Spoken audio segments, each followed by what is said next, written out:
கருவேப்பிலை கருப்பு துவையல் செய்கிறதுக்கு தேவையான பொருள், ஒரு பவுல் ஃபுல்லாக கருவேப்பிலை இந்த கழுவி சுத்தம் பண்ணி எடுத்து வச்சுருக்கேன். ஒரு 20 காஞ்ச மிளகாய், ஒரு 20 பல் பூண்டு பல், ஒரு சின்ன அரைநெல்லிக்காய் சைஸு புளி, தேவையான அளவு நல்லெண்ணெய், தேவையான அளவு உப்பு. இப்போ ஃபஸ்ட்டு இது ரெண்டையும் நல்லா கருப்பாக வறுத்துக்கிறணும்.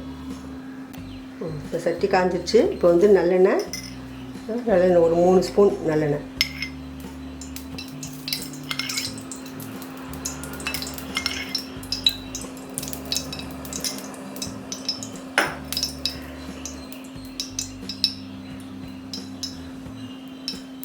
இந்த மிளகாயை போட்டு வளர்க்கணும். இந்த மிளகாயை வந்து லேசாக கிள்ளிக்கிறணும், இல்லாட்டி வெடிக்கும்.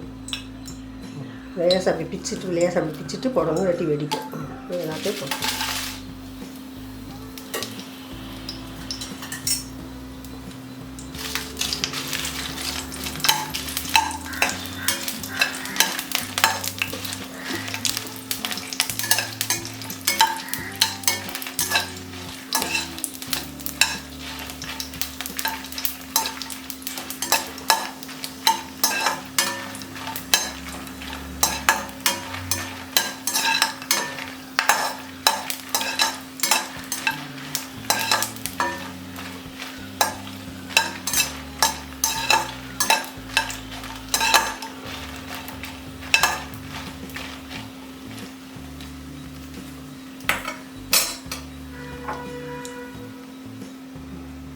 இந்த கருவேப்பிலையே கொஞ்சம் கொஞ்சமாக அதில் சேர்க்கணும்.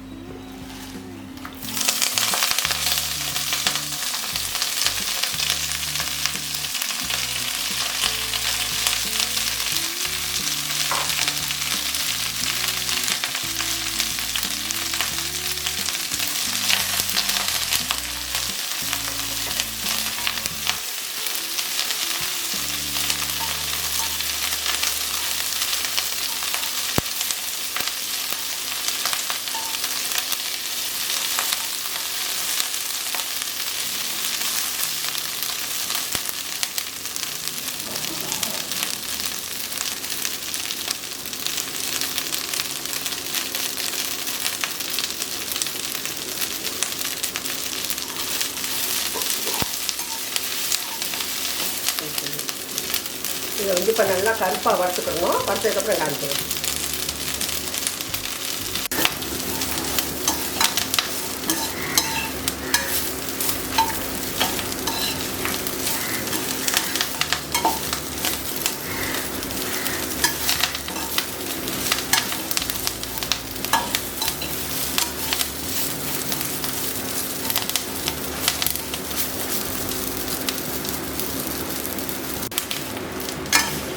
இந்த மாதிரி சிம்மில் வச்சு இந்த மாதிரி நல்லா முறுமுறுன்னு ஒரு 10 நிமிஷம் வறுத்து எடுத்துக்கணும். இந்த மாதிரி நல்லா செட் கருப்பா.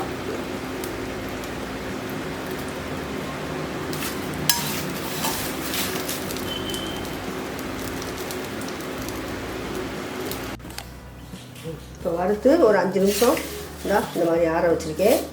இப்போ வந்து நம்ம வந்து சின்ன ஜாரில் தான் அரைக்கணும், நைஸாக அரைக்கணும். இப்போ கொஞ்சம் கொஞ்சமாக போட்டு அரைக்கலாம்.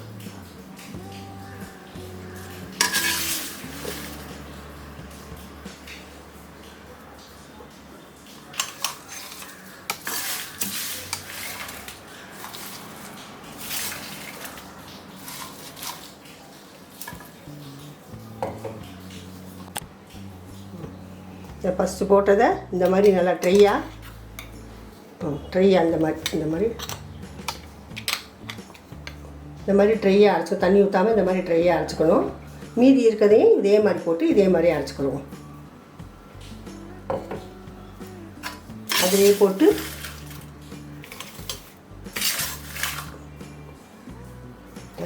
அப்படியே அதே அரைச்சிக்கலாம். மீதி எல்லாத்தையும் போட்டு இதே மாதிரி அரைச்சிக்கலாம் தண்ணி ஊற்றாமல்.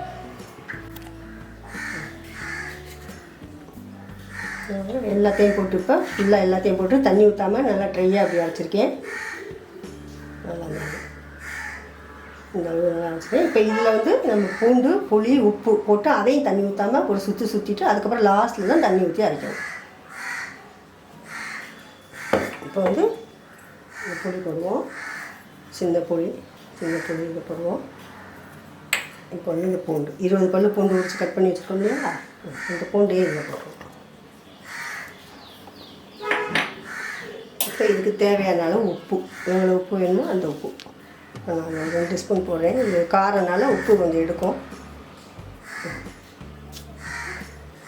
இதை வந்து நம்ம ட்ரையாக ஒரு சுற்றிட்டு அதுக்கப்புறம் தண்ணி ஊற்றி கொஞ்சம் கொஞ்சமாக நைஸாக அரைக்கணும். இப்போ பூண்டு, உப்பு, புளி எல்லாம் போட்டு தண்ணி ஊற்றாமல் இந்த மாதிரி அரைச்சிருக்கேன். இனிமேல் கொஞ்சம் கொஞ்சமாக தண்ணி ஊற்றி அரைக்கணும். இது சின்ன ஜாரில் அரைச்சா தான் நைஸாக அரையும், பெரிய ஜாரில் அரைக்க முடியாது. இப்போ கொஞ்சம் தண்ணி கொஞ்சம் கொஞ்சமாக ஊற்றி அரைக்கணும், ரொம்ப ஊற்றக்கூடாது. கொஞ்சம் கொஞ்சமாக இந்த மாதிரி கொஞ்சம் கொஞ்சமாக தண்ணி ஊற்றி நல்லா நைஸாக அரைச்சிக்கணும்.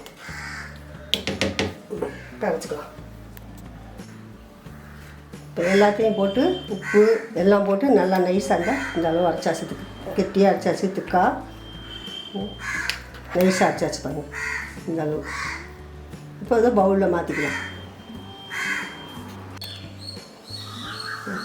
பவுலில் மாற்றியாச்சு. இந்த அளவு நல்லா நைஸாக அரைச்சாச்சு, திக்காக இருக்குது. இதில் வந்து தண்ணியெல்லாம் ஊற்றக்கூடாது. இப்போ நம்ம நல்லெண்ணெய் தான் அதில் ஊற்றி கிண்டி விடணும். தாளிக்கெல்லாம் வேணாம், சும்மா பச்சை எண்ணெயே நல்லெண்ணெயே ஊற்றலாம். இப்போ ஒரு 4 ஸ்பூன் நான் ஊற்றுறேன்.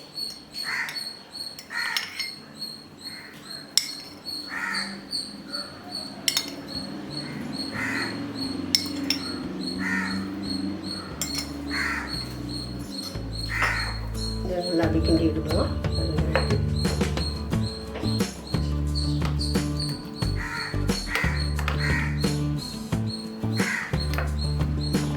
நல்லா கிண்டி விட்டுட்டு இது இட்லி, தோசைக்கு, தோசை ஐட்டம் எல்லாத்துக்கும் வச்சு சாப்பிட்லாம். 10 நாள் ஆனாலும் கெட்டு போகாது. ஃப்ரிட்ஜில் வைக்க தேவையில்லை.